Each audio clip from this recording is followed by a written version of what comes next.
It's Anything Can Happen Friday, the art and culture side of Southeast Asia.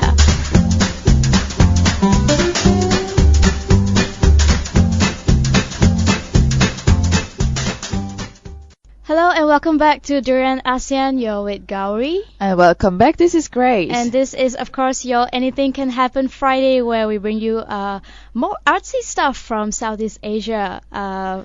Something different from what we do the rest of the week. And we also deal with a lot of socio-cultural part from Southeast Asia. But today we have somebody very special from our local scenes. Yes, somebody who is very experienced as well. And we are very happy to have him here in the studio today. And it's, of course, Darren Teh from An Honest Mistake. Hello. Hey, good morning. Good. So, Darren, how are you today? How are you feeling? Yeah, I'm feeling good. Had a late night yesterday, but it's all good, That's just how it is. And you must be very excited because you were just telling us that you are releasing, or you have released just yesterday. It was actually yesterday night. We released a new single. It's called Everything. So now I'm sort of like on a roll to, get the promo out and, just get it out as much as possible. Must have been a very busy week for you as well to finalize a lot of things. Yeah, it has been, since the beginning of the recording, the making of the song, so it took a while. Yeah, but it's all ready now. Okay. Yeah. So tell us a bit more about the band first, An Honest Mistake. Okay. How did it all start out? Well, the band started out as an acoustic act. Back then, like in 2004, 2005, I was actually playing in another band. And I had all these acoustic songs written. And then I just decided, okay, I think I just want to put them out. So that's how it actually started. So in January 2008, that was actually my first gig on my own. And then by March, that was the first band, like full band gig that we played. Yeah, so from acoustic, we sort of like progressed to what it is today, where, 2008 till now, it's been a long time. And how did you all come together? Just friends. Okay. And like I of people, and then I just got in contact with these people, and then we just connected, and that's how, I'm curious about the band name, An Honest Mistake, and it's quite memorable because the honest mistake, it may sound very contradicting because honest, and the mistake is what you just do it unintentionally. Well. So I just want to know what's the story behind it. How did you come up with this name? Yeah, the first thing is that an honest mistake is a phrase, and like, because it's a catchphrase, it's a phrase that we hear all the time, so it becomes memorable in that way, lah. But how I actually felt that it fit the band at that moment was I was actually watching a show, and in that show, like, there was a situation, and then the person was like, oh, it's an honest mistake. So at that moment I felt like, wow, this is a cool band name. I was actually gonna call us The Honest Mistake, but then at that time in 2008 there were a lot of bands that came out, with the something, right. like bands like that, So I didn't want to conform in that sense, so that's why instead of calling The Honest Mistake, I just decided to call An Honest Mistake. It sounds simpler and better as well. Has a nicer ring to it. Yeah. And what about your other band members? Because you are the vocalist of An Honest Mistake. Yeah, so I sing and I play guitar. And then there's Leonard. Leonard plays the guitar. And there's Thomas. He plays bass. And also Ian. He plays drums. Yeah, so there's actually 4 of us. But sometimes we'd play in a 5-piece. Okay. So some of the guys would just shift instruments. And our extended family, I would say, is Nick. So Nick plays bass, and then Thomas moves to guitar, and I would just sing. And I'm curious about your music itself, because you said earlier you were playing more acoustics. So how would you classify what you're doing now? Okay, yeah, I would say we are pop with an edge. With an edge. Yeah, because I started off acoustic, really. It wasn't really mellow. It was high energy acoustic music, and then because of the high energy, I figured it would be better if we, went on with a full band, and that's how it actually developed and progressed. So in the beginning, it was like, if you want to put a genre to it, it was pop punk, and then came the influence of heavier music. So then it evolved into easycore. That's what we call it. So it's a little bit of pop, but a little bit of like hardcore stuff mashed together. And but now, the wave of music is constantly changing. So we try to keep ourselves being. I mean, we try to be original, but at the same time, we want to also be relevant. So I would say now, we would just categorize ourselves as a pop band. So then when it comes to the music genre, all the direction of the band, who's the decision maker in the band? It's me. Yeah. So I mean, like the band, like I started off the band, so pretty much like a lot of the decisions, are based on what I feel or what I think. But what I'm trying to also do is that I want to have a collective decision. Because it's not just about me now. It's about 4 or 5 other band members. So we want to make sure that we are all on the same page. So I will usually set a direction, set a or like goal, and then we work towards that together, and we see how, with our different personalities and our different musical influences, how we can actually blend everything together to make the music that we do.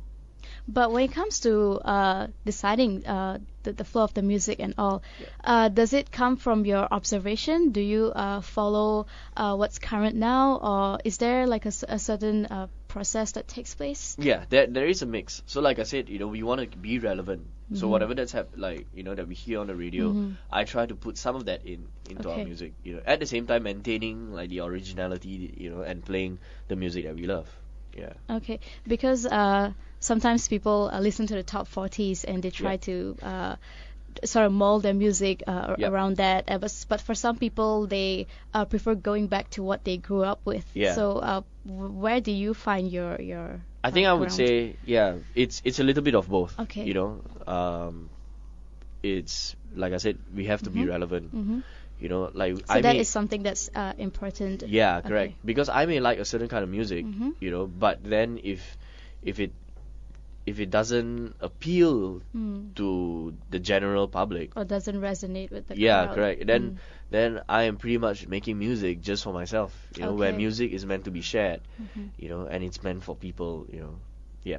So, doing pop, of course, makes you relevant, but it's not easy as well, because anyone can come up with a pop band. But of course, there's a lot of hard work that goes into the whole process of marketing the band and getting the word out there, getting the songs out there. Yeah. And how has that been for you guys? I think for us, the key here is staying relevant, which means it's not just in the aspect of the music that we write. It's also the lyrics. You're right with marketing and things. So that means our image, it's very important for a band to be remembered.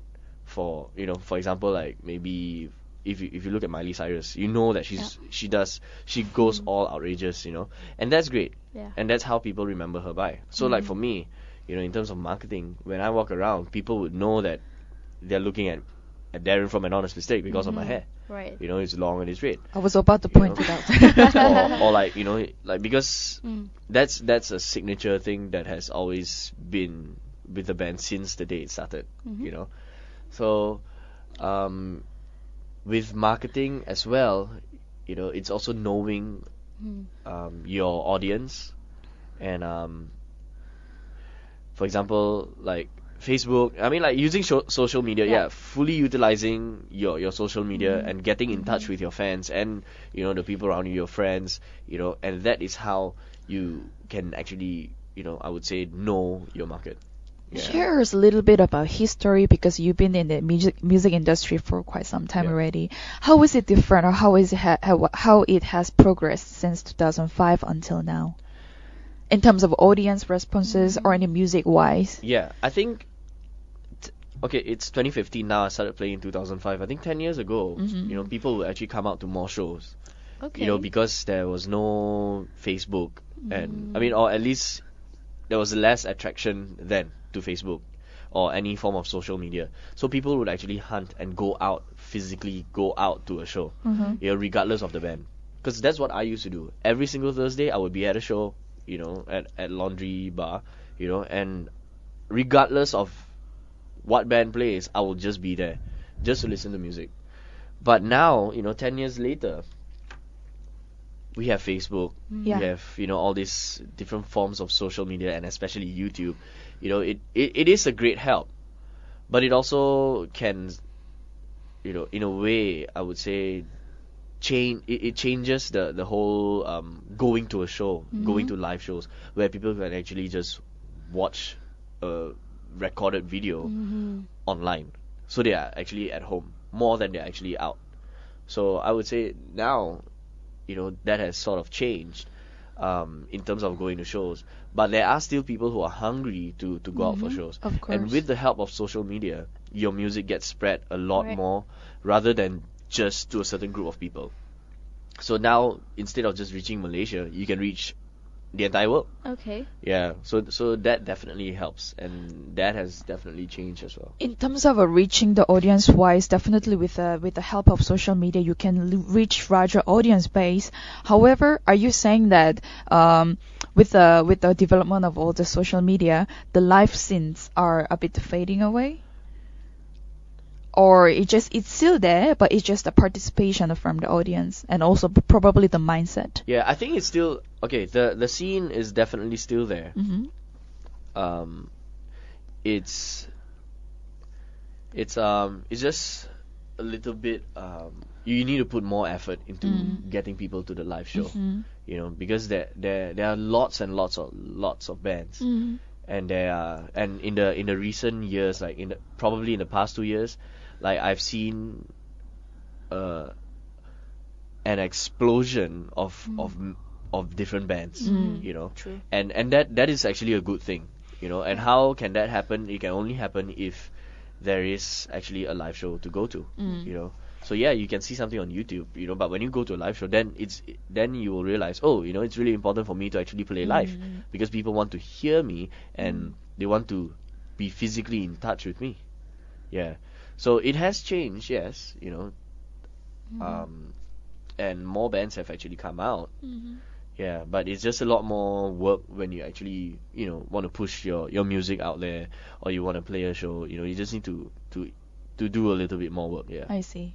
So we are going to take a short break, and when we come back, we'll talk to Darren more about An Honest Mistake. But before that, right now we are actually going to play your latest single that you just released yesterday. It's called Everything. So this is an exclusive listen for all our Durian ASEAN listeners out there.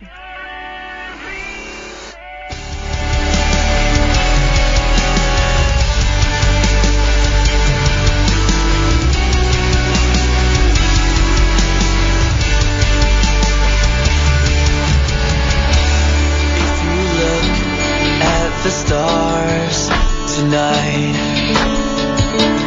oh how beautiful they are. You don't have to make a wish, because the wishes they come to you. I'll never be another face in the crowd. I just want to be the one to hold you next to me.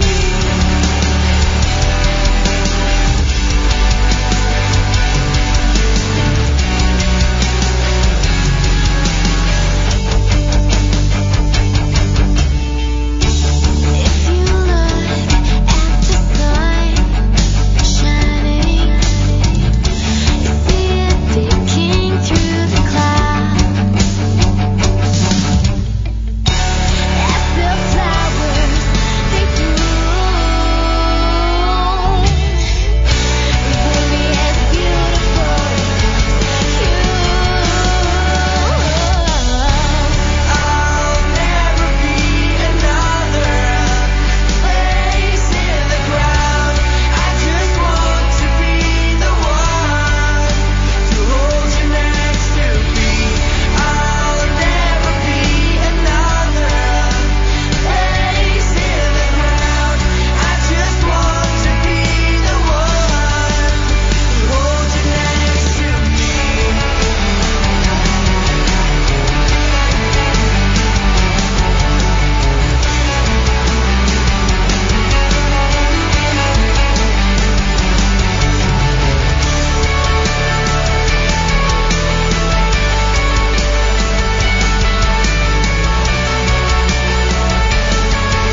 anything can happen Friday, the art and culture side of Southeast Asia.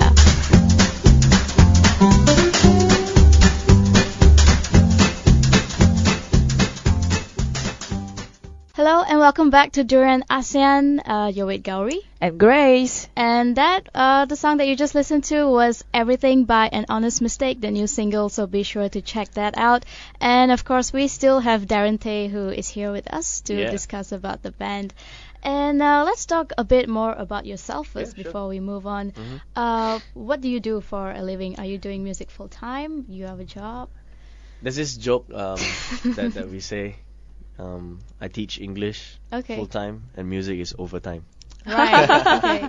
Makes sense. So I actually teach English in a university. Right. Yeah. So that's actually what I do, and I am a trained teacher. Right. Okay. So, yeah. And what about your other band members? The other band members, my drummer's a designer. Okay. My bassist is a computer analyst. Okay. An IT You paused for a analyst. bit Yeah. there. And then my other guitarist, he was a digital marketeer. Now he's into Okay. events. Yeah. And how long exactly have you been doing music or been involved or started playing? I started playing music when I was 14. Okay. I've always been surrounded by music. My dad used to be in a band, Okay. and my brother got into music, and I started playing music when I was 14, and I seriously, played. I played seriously only when I was about 16. Okay. Yeah. So by about 17, I got a band, and with that first band, I actually traveled to Australia, to America, and stuff. And we did quite a bit. It was there were a lot of first experiences, and that was great. Okay. Yeah. And in terms of playing, when you first started out, was it mostly self-taught? Yeah. I learned a lot by observation. Because there was there a lot of YouTube videos already Well, available? back then, in year 2000, what's YouTube, and our internet here, especially, when America would have like T1 and T3 lines and stuff, and we are here on 56K, Oh, okay. so streaming videos and learning from the internet was not really a thing back then. Okay. So I had to learn by buying books or just observing how people play. And then later on, later on when I got serious, I went for classes, but that was only for about 5 months. But by then I already know how to play. Yeah. Do you think that everyone who are a musician or who want to be a musician need to go through some sort of a formal training, or can they just go for it? Having formal training is good. Okay. But it really depends on what you really want to do with music. If you are a performing musician, having the theory will be beneficial. But there are a lot of classically trained musicians that I know cannot play live if they don't have their music score. If they are without the manuscript, they are gone. So they are not playing from how they say music is all about emotions. They're not playing with emotions. They're just playing like a robot, without emotions. Because as long as they have the script, they're all good. But without it, they can't. So they're actually forced to. Yeah, correct. So I would say, if you have formal training, that's good. But you need to learn how to apply it. And there are lots of very good musicians who actually don't have musical training. Right. They didn't go to formal classes, but they are as famous as they are. You know what I mean? Yeah. Do you think musicians are born or trained? It's a little bit of both. Okay. I think you need to be a little bit you have a bit of musical skills, but it can also be trained. Okay. Yeah. So I've apart from playing a band and and teaching English, I've taught on a more personal basis, I've taught some of my friends how to play, and I actually taught 2 guys who were into hip hop music a lot, where it's mostly about rapping and stuff. I'm not saying that hip hop is a bad genre or anything. Yeah. It's just that It's different. yeah, because you don't actually play an instrument. So I taught these 2 guys how to play an instrument. One of them was a little bit more musically inclined than the other, Okay. and but in a month he was able to play the bass. Mm. And then the other guy, he is actually tone deaf, and it took him a while. Okay. I was very hard on him, but he was able to play later on. Okay. Yeah. So you know, it takes a bit of talent and a bit of training. And also interest how willing that person is to learn the music. Yeah. But have you actually considered becoming a full-time musician? Here in Malaysia, I would say no. I see. Because I can actually still work, Mm. and do music at the same time. Because it gives you the flexibility. Yeah, correct. And because of this flexibility, because of the nature of these two jobs, Uh-huh. that's very, very different, it gives me something to look forward to. For example, when I teach English, I look forward to playing outside. Okay. There's something to look forward to. But if I'm doing just music, I think it will be a lot more different. I guess I will never know. Okay. Because Okay. I don't think I'll ever go full Get time. there. Uh-huh. Yeah. But doing what I do, having these two jobs, I'm still able to juggle and still have music in my life, a big part of my life. Yeah. Okay. Yeah. So for you, it's more of a choice that you prefer it this way. Yeah. So we'll have to see Darren Teh as English teacher, and in the During like the morning day, and the yeah. day, Yeah. and at night he becomes a full rock Full-on star rock and a star. performer. But how do you teach? I mean, is your school okay with your rock star? Yeah, and that persona? yeah, and that is why I'm still there. Okay. That is why I'm still able to do these two things, because of the nature of the job. That's one. Also the nature of the institution that I teach at. Yeah. And I wanted to also talk about your albums.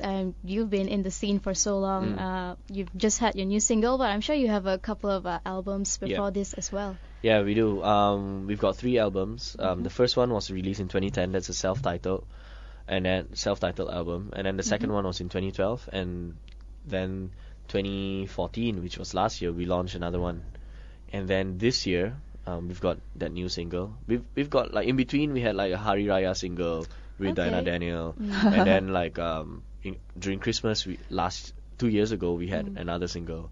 So this year, we just want to keep the ball rolling. So that's Yeah. why we came up with something fresh for 2015 to prepare our fans, for what's gonna happen this year. Yeah. So that was something that you were telling us earlier as well. The whole purpose of releasing singles and trying to keep the ball rolling, because people, when they follow you on Facebook or Twitter, they expect to constantly receive updates, and Yeah. you don't want to sort of kill the fire there. Correct. Yeah, because social media is so constant. People upload music, Yep. people talk about things, news gets shared, opinions get shared. So it's something that happens all the time. And if you were to put out an album, for example, you put out an album at the end of the year, which means you would need one whole year, or at least a little bit before that, to record and promote it, and to record the album, and then later on, when the physical product is ready, and then you will promote it. So you have to wait an entire year to actually promote something. You have 10 songs. Okay. But if you have a single out every single month, and then make it into an album later on, your listeners, your fans will constantly be updated. They will want to listen to you more, because they don't want to wait for 1 year of Right. nothing and then something new. Okay. It's there. For me, there are 2 ways to go about it. One way is to make your listeners wait, Yeah. and then it keeps them Anticipated for the next one. they are expecting something. Yeah. But if you constantly update them, then your engagement with them, is actually higher. Yeah. So then they can be like, oh, there's a new song coming out. Oh, there's another new song. So it will constantly keep them updated. Yeah. But don't you think that sort of kills the exclusivity that comes with it? In a way, yes. Yeah. In a way, yes. But nowadays, who cares about being exclusive? Okay. Because the attention span of anyone, in fact, is very, very short. Facebook, is constantly being updated. The newsfeed is constantly being flooded. So, I guess it doesn't really matter anymore. Okay. Yeah. So your album from the first one in 2010, 2010, you yeah. said. How has your approach or your sound changed since then? I think our sound has pretty much remained almost there is a signature sound. Okay. But in terms of maturity in lyrics and maturity in songwriting and the arrangements and stuff, we have definitely matured. Yeah, and we've had a lot of band members who have come and gone. A lot of band members, which with different opinions and stuff, who have contributed, and that has molded us to what we are today. Yeah. And so each album has different stories, right? Of course. Yeah, of course. And then the songs has their Yeah. own meanings there. Yeah. But okay, I don't know whether I should ask this, but I'm gonna ask anyways. Which one is your favorite album so far? Like, or rather favorite is more like memorable to you. It's hard to say because I would say all the albums are good in a way. Like the first album, I just picked it up again to really listen to it. I just realized that when I was actually recording it, I actually did a lot of things that I actually don't remember. Okay. So I heard, I don't remember doing this guitter lick, I don't remember singing it this way. Oh. Things like that. So, and I could hear that it was a progress, from and the sound, the experiences, that came out through, from our experiences came out in the recording, that has sort of like shown like a constant progress. So every album is a little bit different but very similar in many ways. Is there usually a story or a message that you're trying to get across? The most important thing about our music is that it's all about being positive. You have fun, love, things like that. So I try to write about things that are a little bit more light-hearted, Okay. rather than to go into something so deep. Yeah. Right. But for the next album that we are going to write, I am planning to change the direction a little bit, and in terms of lyrical content, to go a little bit deeper, to talk about stuff that people don't really want to talk about. Yeah. And there are many, many things, like living in an Asian country, there are lots of things that you don't talk about. Right. Yeah. But for an Asian audience, do you think we tend to like things that are lighthearted, or can we actually accept and appreciate things that are darker or sort of more serious? Well, I think as long as anybody, as long as you can relate to the lyrics, Okay. that will engage them. Yeah. So songwriting is still is actually a skill, where you need to write meaningful lyrics to Right. engage your audience. Yeah. So that is actually a skill that even up till today I'm still learning. Okay. Yeah. So we are going to take another short break, and when we come back, we will discuss more about An Honest Mistake, and we have another song, also from An Honest Mistake, that we're going to play for you right now.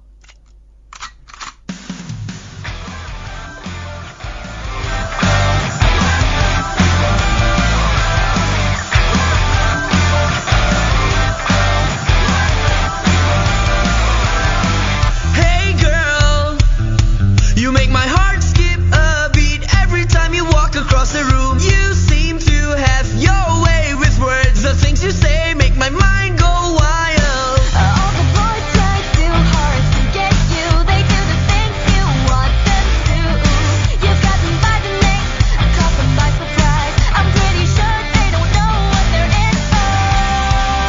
Say what you want. Say what you will. Have you been thinking of me? You've got me barely breathing. I've been waiting for this, to see you, to feel you. Your lips, your skin, they send me to the moon. Your eyes, your smile, everything about you, girl. I've been crazy for you. I've been crazy for you.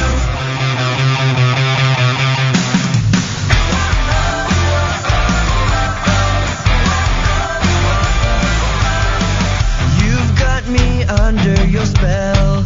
Pull me out from this place they call hell.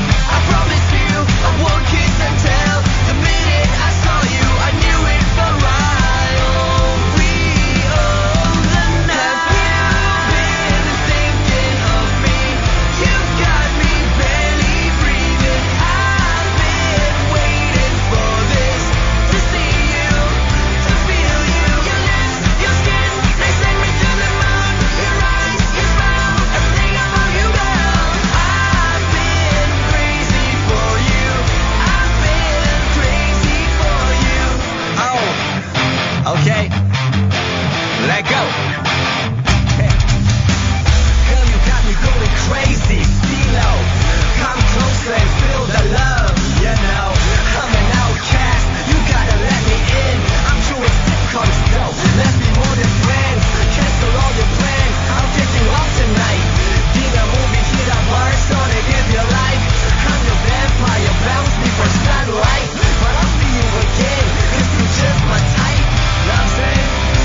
Really? You've been thinking about me?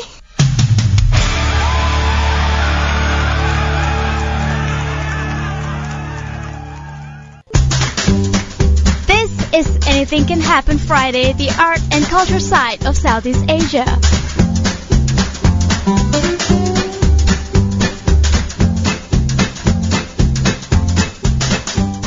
Hello and welcome back to Duran ASEAN, the voice of discovery and sharing. This is Gowri. This is Grace. And we still have Darren here with us in the studio to Yeah. share his thoughts on the band and also about the local music scene in Malaysia. So, Darren, we talked a lot about yourself, about the band. Let's move on to the music industry Yeah. in Malaysia, Yeah. in KL.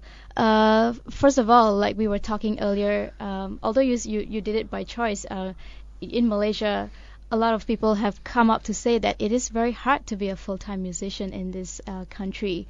And why do you think that is? Is it the music or is it the crowd that we have? I think, okay, in terms of music Mm. or musicians, we have a lot of very good talent. You know, there are so many good bands.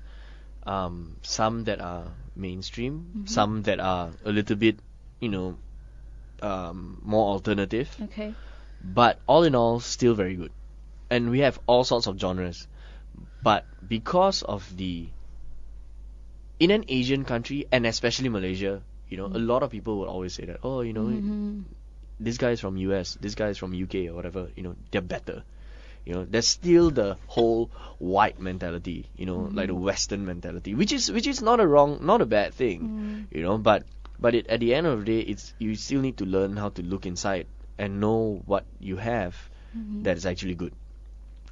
Yeah, so I would say that the audience would need some education. Okay. Yeah, it's not always easy, you know, and that's the reason why I got into organizing gigs as well. Apart from playing in the band, I organize shows and I work together with brands and other things to put on events so that I can encourage musicians and also the audience to actually come together and listen. Hey, you know, like here in Malaysia, we have a lot of good things. You know, we don't need to depend on international bands all the time. It's good that there are lots of international bands coming through the region. You know, in the past 10 years, you know, lots and lots of bands have come through. Oh yeah.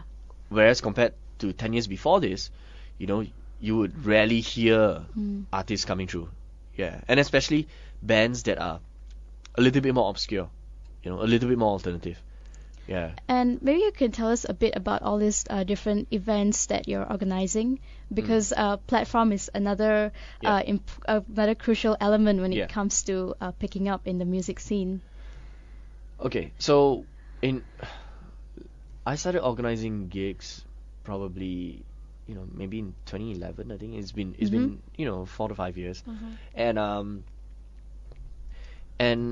the reason why I started organizing gigs is because, you know, I wanted to encourage new musicians to come out and to share their music. And because I'm not just connected to the more mainstream, you know, artists, but I'm also connected to the whole underground scene. You know, I know who's who, I know what's happening. You know, I'm not saying that I'm so great, you know, but it's just that because of the gap that I've bridged, you know, what I try to do is to bring these two elements together. You know, when I organize a gig, I will bring a hardcore band and a pop singer-songwriter, you know, put them together, you know, just so that the audience can be larger. Because if you're listening, if you like a certain kind of music, you know, the people who actually go to the event is also into the same kind of music, you know, they will also be into the same thing. So you're just sharing your music to a small demographic, you know. Whereas if you mix it all up, you know, you're sharing your music to a wider audience. And I've been organizing gigs for the past couple of years, and now I have a residential place, you know, residency, that I organize at, which is at Laundry Bar. Okay. And every second and fourth Thursday is my night, and I also help with the other events that happen there. But mainly on the second and fourth Thursday, it's exclusively my night. Okay. So on the second Thursday of the month, I would call it the show is called Discovery Thursday, where there's no genre barrier. Okay. You know, no, like anybody, you know, who's good can actually be on that stage. You know, so I've put like for example last night there was a dance rock band, there was an indie emo band, and then there's a jazz-ish acoustic soul singer, you know, and then a pop acoustic act. So you see, like because of the mix of genres, a lot of people came out to support their friends, you know. But at the same time, a lot of other people who came out to support, like for example, band A, when they saw band B, they're like, wow, you know, I really like band B too, you know. Where on a normal day you wouldn't get that, you know. So Discovery Thursday is all about discovering new music, discovering who's who, and just experiencing different you know, musical genres, at least, you know, here in Malaysia. And then there's on the fourth Thursday, the show is called Rock Show, and the rock show is very straightforward. You know, it's a rock show. All these bands are a little bit louder, but they range from heavy metal to pop rock. You know, so it's still in the genre, Okay. but just different variations. Yeah. And when it comes to all these local bands, AD bands trying to come up, is live show actually something that should be their priority? Yes, it definitely should be. Of course, you know, if you put up videos on YouTube and things like that, that will encourage people, you know, because we are like the generation today, you know, it's an online generation, which is actually good. But still, you need the live show. You know, you need to put on a live show because people want to hear you live. People want to, like I said earlier, you know, people want to be physically in touch, you know, and the feeling that you get by watching a video and being at the live show is totally different. You know, for example, you can listen to Mariah Carey, Yeah. you know, on CD, but when you hear her live, it's completely different. You know, it's no longer listening to 5 songs that she's going to sing, but you are there for 2 hours that she's going to sing. You are in for a 2-hour show. You know, the stage lights, the props, the costume changes, you know, things like that. So that is a performance, you know. So when we put on a show, when a band comes out, I always tell them that you are not playing 5 songs, you are playing a 30-minute performance. You know, you're doing a 30-minute performance, which means from start to end, everything has to be thought of. What you say, how you go on stage, how you exit, you know, if there's going to be an encore or not, you know, things like that. So everything has to be thought of. Whereas there are some people who go on stage not prepared, you know, and then they talk on stage. Oh, so what's the next song? You know, okay. I don't know what to play. You know, things like that. Where if you will never hear Mariah Carey saying that, you know, what song are we gonna do now? You know, Yeah. oh, I think I want to sing this old song. You know, it's not. It's all It's thought of. carefully thought Yeah. out. Yeah. And that's just how it is, you know. So with organizing gigs and the nature of, I guess maybe, you know, nature of my personality, I also feel like that I always want to teach people. And when I put on bands, I will also encourage them, you know, and I will teach them, okay, these are some of the things that you did that was really good, you know, and these are some of the things that you can improve on.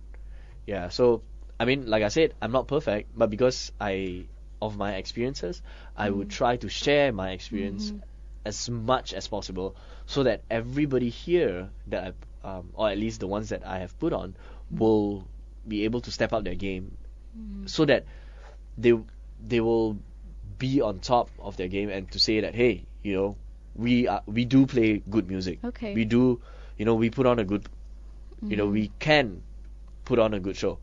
Yeah. So when you are able to put on a good show, it means that your product is good. And music obviously is the product. Then you will gain the audience. You know, like, it's a whole demand and supply thing. You know, if you have a good product, you know, people will want to listen to you.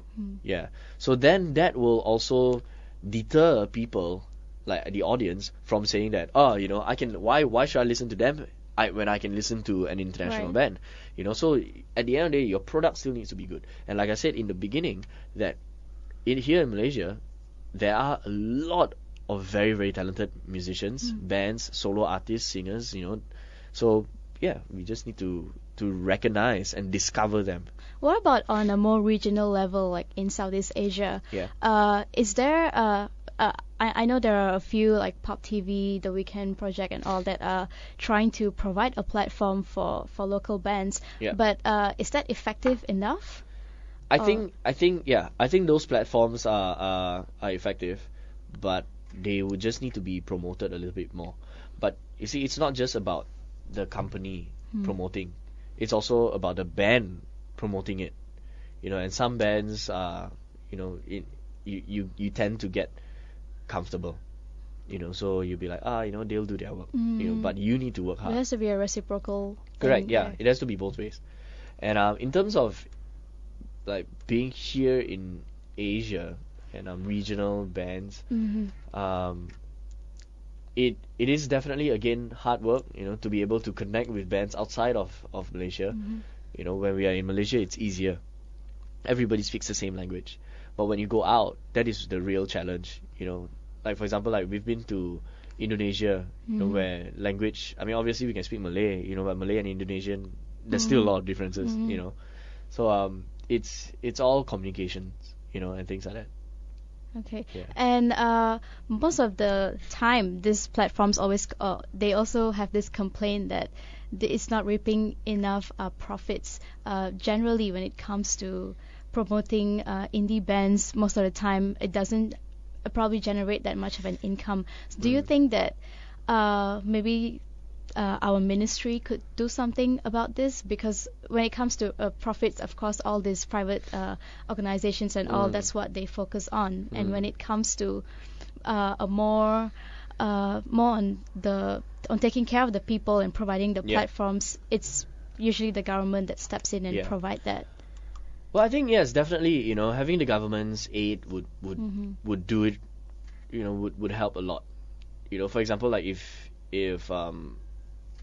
the government were to support and say that, hey, we are going to organize the biggest Malaysian music festival, and we're gonna have 2,000 bands, example, play for the entire month. Each day there'll be, a couple of bands playing. So if the government were to say that and to pump in the funds to do that, that'll definitely be good, and that way companies would also earn from there, and that I feel that with the government's support, it will boost everything else a little bit faster. Yeah, instead of having to struggle and to say that it's so difficult, and we're having a hard time. Yeah. And but maybe you can give some example apart from the music festival. In what other ways can what maybe policies or not policies, what events they can come up with to help these local bands in terms of providing a platform? Okay. Well, probably funding for, like, okay, making music is actually a little bit it's actually quite costly, and so if the government would be able to support, like for example, band A, here is an amount, go and record, and make the country proud, I think that would definitely help a lot. Recording, making of the music video, promotions, and just especially for radio, to encourage more local music to be played, to encourage more bands to play it openly instead of having rules and regulations and things like that, of certain genres that you can and can't play, because you say that, this is because this one appeals to a wider audience, so you should only play this kind of music. Whereas, obviously there are individuals in this country and there are millions of us, and we don't only listen to one type of music. So having more radio channels, having more avenues, TV, and stuff funded by the government, that will actually encourage and build the music scene, and make it stronger. Yeah. And I want to ask you about technology as well, because now we have Deezer, Spotify, and also iTunes, make it so easy for people to access. Do you think this also sort of hampers the crowd in order to go out and catch the band live? Like I said, the experience that you get live and by listening to a CD is totally different. And obviously you want to hear how good that band is live. So I would say with Spotify and Deezer and iTunes and things like that, it gives people a bigger it makes it easier for them to actually purchase our music rather than, oh, I need to come to a show to buy a CD. You know, that's good. Because that's what I would say, you know, if I want to go buy a band CD, I would go to their you know, show. But for example, if I'm into a band from Philippines, how can I actually go there? You know, and so having it online, you know, having it available, it's a lot easier. The reach is there. You know, it's like I said, instead of reaching your immediate audience, you can reach far and wider than you can ever, you know, imagine, with the help of social media and also like platforms like Spotify, Deezer, and iTunes and things. Yeah. And we're almost at the end of our discussion actually, but I want to ask you if you have an advice for the indie bands out there who are starting out. You have 10 years of experience. What advice would you give them in terms of staying relevant and keep pushing themselves forward? I think the first thing is to go out and be a concert goer. When you go to concerts, then you actually know the nature of how things are. Okay. I've had some bands who have said to me, I will never come to your show if I'm not performing. Oh, okay. Yeah, so and also, you know, going to a show, then you will understand and you'll see the people, you know how things work, you know what equipment that's available and things like that. And having the right attitude.